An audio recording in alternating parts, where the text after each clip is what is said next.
Okay, so we're going to cover the static mesh rigging and static mesh editing. So anything that you spawn with Gimli environmental tools, it's going to go through this blueprint here. It's called BPSM array. So any static mesh you're going to spawn, it has to be rigged before you spawn it. And anything that you want to edit in Pi, you have to rig it before you edit it. So first let's go ahead and delete this blueprint and let's drag this into here. And I'm just gonna make this bigger. So let's say you have a rock that you want to populate the environment with. So I have this rock here. I'm going to drag it into the static mesh slot. And this rock, I know that this rock is already rigged because I was using it before. However, we're gonna go through it again. Just gonna drag this out like this. Okay, so when you want to rig a static mesh, you have to play in editor so you can utilize all the tools.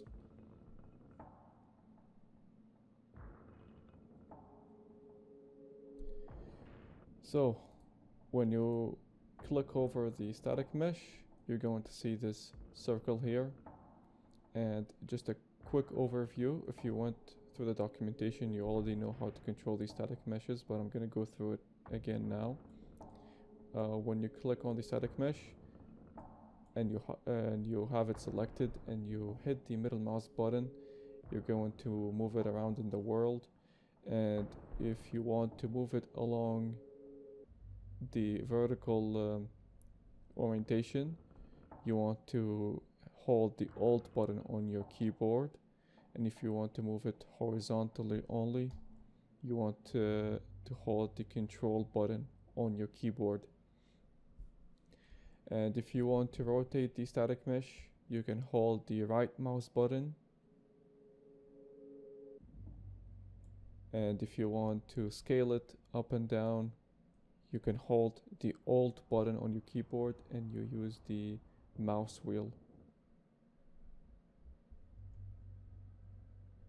And if you want to move the object closer or further to your camera, you just use the mouse wheel. And all these sensitivities can be adjusted here very easily.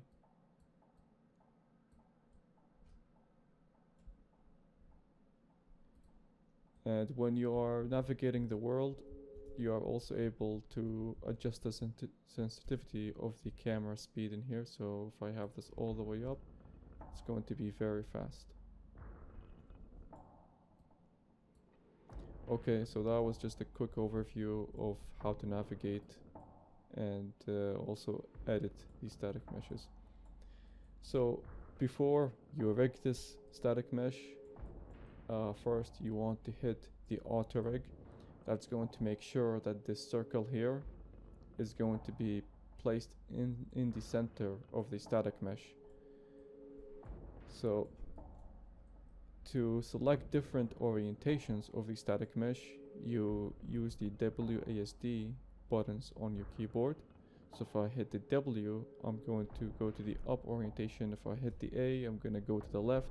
If I hit the D, I'm going to go to the right. And if I hit the S, it's going to go to the down. And all these orientations are important because if you want to like rotate the mesh from a specific point, you can easily just go around the mesh however you like. Okay, and if we want to go back to the center of the static mesh, we have to hit the Q and it's going to go back to the circle. So now you can edit the mesh from the center of it. Okay, however, if this is a new static mesh, it's not gonna have any of these orientations properly set up, so you have to do it by hand. So I want to place the up orientation somewhere here.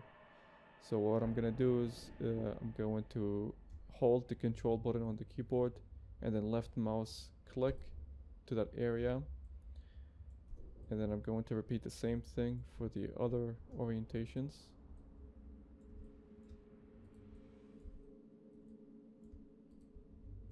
Okay, and just like that, my static mesh is now rigged. I can control it professionally, and I can save it now, so it can be used inside any spawner or when I want to edit it in the environment. So other things that you can use with the editor, if you are moving the item around and you want to recenter it to the camera, you just hit the T button on the keyboard and it's going to recenter it. Also, if you want to duplicate the item in the environment, you have to hold the Control and Alt on the keyboard and you drag with the middle mouse button and it's going to duplicate it like this. And you can use the delete button to get them out of the environment. Also, you can simulate physics on them from each pivot that you have rigged. So if I hit the spacebar, it's going to simulate physics.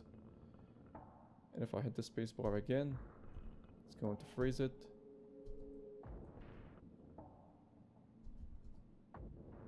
And if I hit the R button and then I hit the space button, it's going to break the physics constraint and it's going to drop to the floor. And that's good for static things in the environment. Okay, that's pretty much that for static mesh rigging and static mesh editing. Next, we're going to take a look at the foliage packer, or just the runtime packer in general. So we'll see you on that.